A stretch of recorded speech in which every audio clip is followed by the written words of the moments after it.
Oh, besinya kata Ani, Besti diduga sebelumnya kerap bahas Nikita dalam unggahan video yang beredar di sosial media. Zanzabella yang belakangan justru diduga dituding kabur karena tak lagi membahas Nikita, akhirnya angkat bicara. Di mana menurutnya pembahasan Nikita tak lagi menarik dan gak FYP lagi katanya. Terlebih dikatakan Zanzabella kalau pola yang ia lihat dari persidangan Nikita hanya begitu-gitu aja dengan perilaku Nikita yang diduga kerap meledek dan juga sakit. Nah, ramainya video Zanzabella perihal alasannya malas membahas Nikita karena nggak lagi FYP membuat kolom komentar video tersebut dibanjiri 400 komentar lebih dari warganet yang pro dan juga kontra. Dimana ada yang setuju lantaran merasa tak lagi tertarik, namun ada juga warganet yang justru mengingatkan Zanzabella untuk mengurusi suaminya aja biar nggak selingkuh cena. Aduh. Gak ada yang menarik dari persidangan kemarin. Tingkahnya masih sama, itu-itu aja, meleceh-leceh kayak anak OGEP, lalu pura-pura sakit, lalu ngata-ngatain JPU, itu aja. Polanya begitu terus-terusan ya. Dan gue malas banget ngangkat Nikita Mirzani karena hari ini, bahkan dari kemarin-kemarin itu sudah tidak FYP lagi. Orang sudah tidak tertarik lagi. Orang akan tertarik jika diketok, divonis bersalah saja. Sama seperti gue, yang gue tunggu vonisnya saja. Terus nama Oki disebut-sebut di persidangan. Padahal Oki lagi ngerayain ulang tahun ya. Dia di situ peran pengganti sebagai ibu gitu. Jadi kalian tahu sendiri polanya, adalah capek gue karena netizen ini pasti lebih paham daripada gue. Kenapa Oki tidak berani diseret oleh Nikita Mirzani bersama dengan dirinya? Karena Nah, kalau Zanzabella ngaku malas bahas Nikita karena nggak lagi FYP, hal berbeda terlihat dari selebgram Mambel, di mana dalam unggahannya diduga masih membahas Reza Gladys dan diduga lantaran masih bingung karena ia diblok Reza Gladys. Mambel pun dalam unggahan barunya diduga warganet menyindir Reza Gladys dan dalam video lainnya ia pun bahkan memberi semangat untuk Reza Gladys yang ia sebut adik karena katanya 244 miliar menunggu cenah Besti. Kalian mau kasih tahu rahasia yang sesungguhnya. Ngakunya tertekan karena korban pemerasan. Rupanya tertekan karena KDRT dan suaminya selengki. Rizka, halo Rizka. Apa kabar? Halo. Halo. Halo. Halo adik awak Reza Gladys rindu deh tanan ayang wak. Udah mama adik awak Reza Gladys. Udah mam letayang. Ya kan mam. Nyenyak bobo adik awak nyenyak. Ada kan kemarin habis sidang, ya kan? Ternyata ada yang banyak banget bukti-bukti A, I, U, E, O. Iya kan adik awak kan? Semangat adik awak ya. 244 M menunggu. 244 M. Halo Reza. Kayak mana itu? Tuntutannya 244 M loh Reza. Gak sakit kepala? Kecil lah itu, orang 4M aja dianggap kayak sedekah kan katanya untuk Niki. Konon 244 M. Wih, itu kalau pakai mata uang dolar Singapura berapa koper ya? Awak nanya aja ini, jangan marah. Tapi nyampe gak VT-ku ini sama dia? Kan aku udah diblokirnya loh. Kalau pakai mata uang dolar Singapura berapa koper itu? Berapa rimuwa itu? Nanya awak.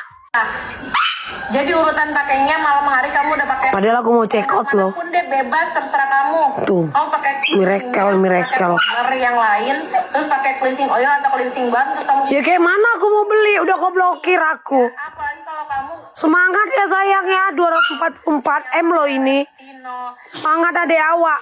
gel, Ayo semangat. pakai Nah, bahas gugatan PMH yang dilayangkan Nikita ke kubu Reza Gladys dan menggugat 244 miliar ditanggapi kubu Reza Gladys dengan harapan agar kedepannya tidak lagi dicabut seperti gugatan perdatawan prestasi sebelumnya.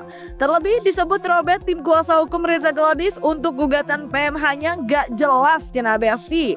Sementara itu terkait angka gugatan 244 miliar disebut kubu Reza Gladys harusnya 244 4T cenah Besti.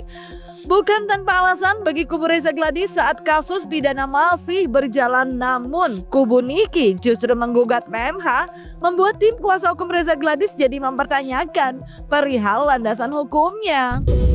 Cabut kontestasi. Pada waktu belum dicabut juga sudah dibuat gugatan PMH. Itu ada sejarahnya. Ya, ada sejarahnya. Kontestasi ini yang kedua dicabut.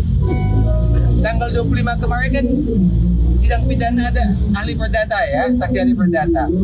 Saksi ahli perdata ini yang mengajari mereka ya, mengatakan bahwa hal seperti ini jangan digugat kontestasi karena tidak pas, tidak pada tempatnya. Yang betul adalah honor mati gedat. Ya. Nah, itu yang dikatakan, makanya supaya wartawan juga tahu kenapa ada wan prestasi, ada PMH. Ya, itu dicabut karena memang ahli perdata yang sidang di kita tanggal 25 mengatakan ini adalah pokok digugat adalah honor mati gedat. Ya. Kemudian kita lihat lagi masalah uang nanti di belakangnya sedikit ya. Melakukan perbuatan melawan hukum, ya, dia harus buktikan apa perbuatannya. Dia harus buktikan itu semua perbuatan-perbuatan daripada Dr. Reza sama Dr. Mufid.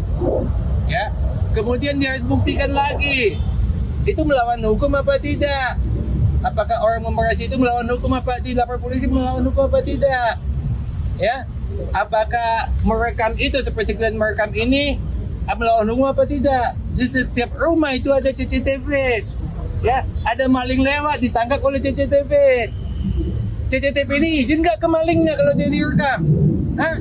Pertanyaan saya, CCTV yang di rumah-rumahan itu ada maling lewat, itu ada yang mencuri mobil apa? Itu kan direkam sama CCTV. CCTV-nya izin nggak ke maling-maling yang direkam ini semua? Pertanyaan. Ya, jadi PMH-nya juga tidak jelas, ya. Masalah uangnya dia salah, mestinya 200 triliun seperti yang disampaikan oleh Menteri Keuangan, bukan 200 miliar. Ya, Menteri Keuangan menyatakan 200 triliun. Jadi dia masih kurang, itu M-nya ganti T. Ya, itu masalah uangnya ya. Jadi kami sudah ingatkan minggu lalu, kalau menggugat PMH tunggu putusan pidana.